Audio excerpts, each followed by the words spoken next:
All right, let's get into one of the great African myths, the Mwindo Epic. And believe me, this is so much more than just an old story. It's this incredible look at tyranny, at the hunger for revenge, and, maybe most importantly, what it really truly takes to become a leader. And the whole thing kicks off with this, just a bone-chilling threat.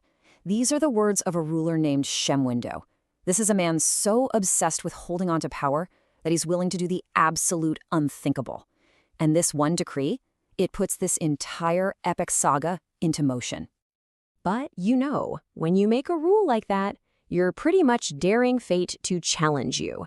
And oh boy, does fate deliver in the form of our hero Mwindo, who is born right under the shadow of that death sentence. Get this, Mwindo was never, ever going to be an ordinary kid. I mean, forget a normal birth. He just appears from his mother's belly button. And he's not some crying baby. No, he's born talking, walking, and even laughing. And he's already carrying his weapon, this magical staff called a Congo scepter. Right from his very first breath, he's not just a hero, he's a force of nature. Well, you can't keep a secret like that for long. A cricket actually snitches on him, tells Mwindo the news, and his father's rage is, well, it's absolute. He starts throwing spears at his own son, but they just can't hit him. It's our first clue that Mwindo is protected by something way bigger than his father's anger.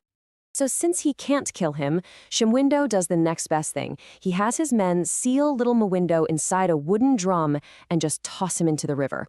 But even as he's floating away in total darkness, Mwindo's voice echoes out cursing his father and vowing, "I will be back."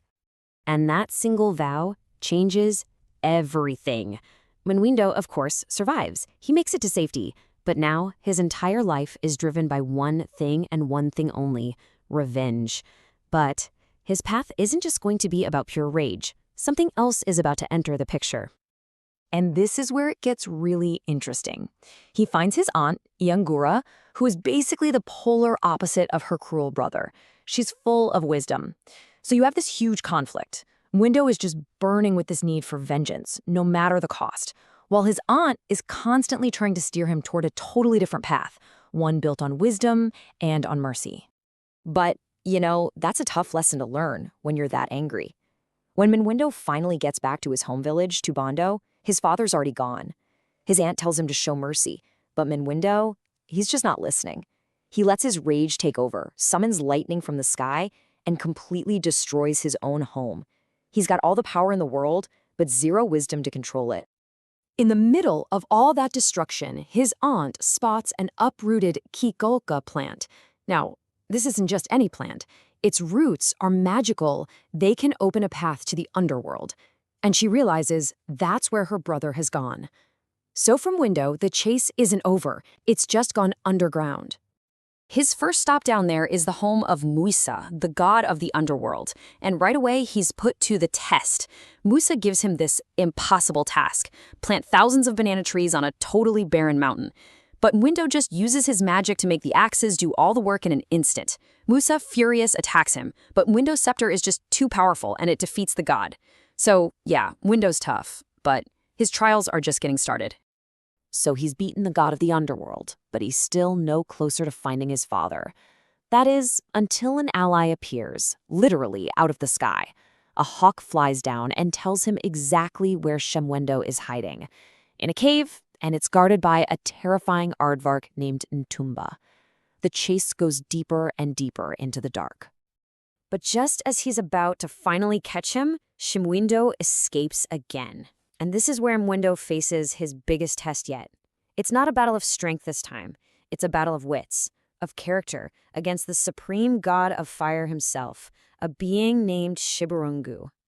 Shibarungu challenges Mwindo to a game of chance, with unbelievably high stakes. And Mwindo, who's still cocky and full of himself, starts betting things that aren't even his to bet. The village's land, its people, all their property. He gambles it all away, and he loses everything. And right there, in that moment of total loss, everything changes. He has this massive epiphany. The land, the people, they were never his to gamble with. He realizes that being a leader isn't about owning things. It's about being a caretaker, a protector. So, for the next round of the game, he bets the one and only thing that truly belongs to him, his magical Congo scepter, the thing he cherishes most. And the single act of real personal sacrifice, it's what finally turns his luck. He wins the game, and with it, he wins back everything he had so carelessly lost. At that very same moment, he learns his father is trying to escape again. Mwindo races after him, and this time, he finally catches him. He's done it. He's achieved his goal. But the journey he's about to take back to the surface is going to be a very, very different one. So here he is. He's got him. His father is on the ground, begging for his life. And it really makes you wonder, right? After all that chasing, all that fighting, what's the actual prize you get for revenge? And for Mwindo, the answer is absolutely nothing. He looks down at this broken man, his father, and feels no joy, no satisfaction at all. That fire for revenge has just gone out. He remembers what his aunt told him, and he thinks about all the people who suffered, first under his father's cruelty and then under his own. So, with this totally new perspective, he starts walking back. He goes to Shibarungu, the fire god, and returns everything he won, and in exchange he gets the god's blessing. He finds Ntumba the aardvark and apologizes for all the trouble he caused, and he gets his well wishes too. He's literally fixing the world as he goes. And then he leads his father home. Mwindo and his father step back out into the sunlight, and they're both different men. But it's the change inside Mwindo that is about to completely reshape the future for everyone. So what does he do? First, he makes peace with the gods. Check. Then he forgives his father, who actually apologizes to the whole village. Then, with his wise aunt Nyanga guiding him, he rebuilds Tabondo from the ground up. And through all of these actions, he finally becomes the ruler he was always meant to be, earning the people's trust. And that is how he's remembered, not as some great warrior defined by revenge, but as a kind, just leader who took all the pain from his own past and used it to break a vicious cycle of tyranny for his people. Which really leaves us with a huge question, doesn't it? Mwindo's story seems to tell us it takes a lot more than just power.